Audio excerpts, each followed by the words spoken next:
Hey, what's going on everyone? This is Alex from alexmaydrums.com, and today I'm going to walk you through my drum recording setup. So with my recording setup, I'm first going to go over the drums, then the cymbal types, microphones, and my interface that I'm using. So let's get started with the drums.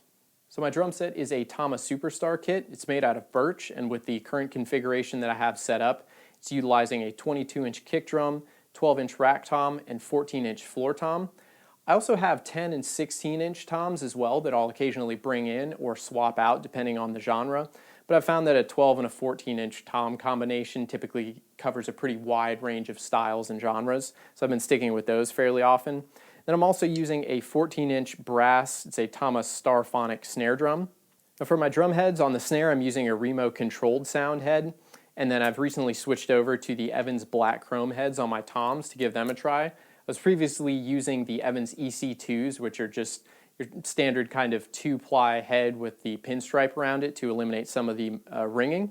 So I've been pretty impressed with the black chromes. They do sound a little bit deeper and kill off a little bit more of the overtones. And then on my kick drum, I have the Evans EMAD2.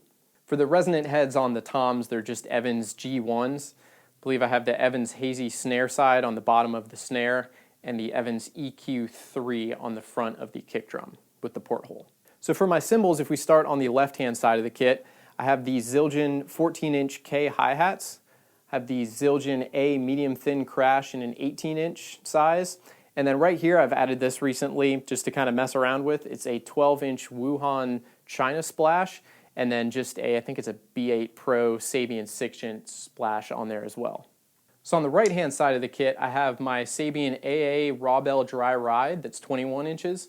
I have a Zildjian A medium thin crash in 20 inches, so it's just 2 inches larger than the crash that's on my left. Then I have a Wuhan 18-inch China. I also have this little LP jam block that's fun to kind of add in on different fills and for accents. So moving on to the microphones that I'm using to capture the sound of the drum set. First, I have my AKG C214s that I'm using as overhead microphones. Now these are suspended about 4 feet or so above the snare drum in a space pair configuration. The reason why I went with these particular microphones is that their big brothers, the AKG 414s, are widely regarded as some of the best and most used drum microphones for overheads. Now the 414s are a little different in that they have a multi-pattern configuration, whereas these are only cardioid, meaning that these just pick up what's in front of the microphone. When you have a multi-pattern microphone, it can also pick up what's around it or maybe off to the sides or some different configurations with that. But for this, since I'm just using them as overhead microphones, I'm not so much concerned as what's bouncing off the ceiling. I'm really just looking at picking up the drum set. And for my snare drum, I'm just using a Shure SM57 on the top and the bottom. And then very similarly, I'm using a Shure SM58 on the floor tom. Internally, they're the same exact microphone. The SM58 just has the grill cover over it because it's more primarily used as a vocal microphone, so that gives you a little bit more shielding against sibilants and plosives that you would have if you're holding a microphone close to your mouth. Now on my rack tom, I'm using the Sennheiser 421. I actually did a video on this a little while back comparing the 421s to the SM57s or SM58s. Reason for that being is that the 421s are really highly regarded as some of the best tom microphones. So I picked up one of these, I got a great deal on one and jumped at the chance, and then just did some comparisons. The differences I actually found weren't, for me personally, enough to justify the cost difference. I actually preferred the SM57 on the floor tom as it picked up a little bit more low end. So right now I'm just using this on the rack tom. It still sounds great, but to my ears there's not that much of a difference between just your run-of-the-mill SM57s. Now for my kick drum, I'm using both Shure microphones. I have a Beta 52 on the outside and a Beta 91A on the inside. I bought the Beta 91 shortly after I picked up the Beta 52 as well. The Beta 91 is a condenser microphone, and because it sits in the drum, it picks up a lot more of the beater attack. It also has a better higher frequency response, so you're able to get a lot more of that beater attack sound out of it. And since most of the music I work on is rock and heavier rock, it's really important to get a good blend of that entire kick drum sound, but also bring in the beater attack so it can really poke through the mix. And lastly, I'm using these Rode M5s for my room microphones. These are just small diaphragm condensers that I have pointed at my drum set in the side of the room just to pick up a little more of the natural room ambience that I can add into the mix. So the final component in all of this is the interface, or what the microphones plug into, which then connects to the computer.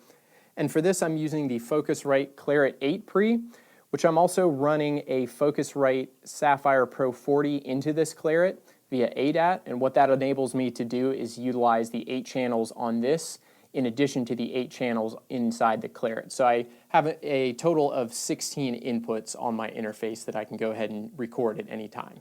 So those are all the main components of my current recording setup.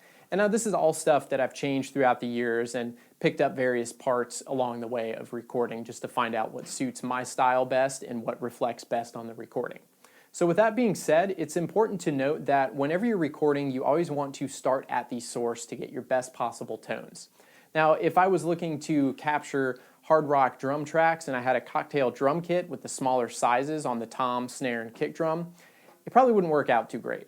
So no matter what microphones or interface you get to record that kit, it's not really going to change the sound enough or to the degree that you would like. So that goes hand in hand with the real reason why I have this set up the way it is, why I've chosen these particular cymbals or drum heads, because it's more indicative towards the style that I'm playing in. So once you have your instrument all finely tuned to the way that you would like to play, the next most important piece of equipment are going to be your microphones. Now the microphones are obviously going to capture what you are playing, but each microphone has a little bit of a different sonic characteristic to it. So if I were to go with one particular microphone on the snare drum versus another one, it may pick up that snare drum in a slightly different way. So that could work out great in some situations, but that could also be really detrimental in others. So point being, if you've got an excessively bright ride cymbal that you're intent on using in the recording, you may not want to go with a super bright sounding overhead microphone, because then you're going to double up on that treble response and it could get pretty harsh in the recording. Now the last stage in your recording chain is going to be your interface and converters. Now in most cases these are both going to be combined into one unit. Now what the interface does is takes the electrical energy that's generated by your microphones and translates that into a digital readout of ones and zeros that your computer can understand and your recording software can work with. With that being said, the resolution and accuracy that this translation happens is going to be very important, because you want whatever you're capturing in your microphones to be translated and recorded accurately into your software. Honestly, with technology the way it is today, any decent interface is going to give you a completely usable result. If you start going into some of the higher end models, you do get a little bit more clarity and accuracy, but it's far better than it was years or even a decade ago. So with that being said, I hope this offers a little closer look at why I have things set up the way they do and why I've gone with the equipment that I currently have. Please feel free to leave me any questions or comments in the comments section. Like and subscribe if you want to see more of these videos. Thanks for watching, and I hope to see you next time.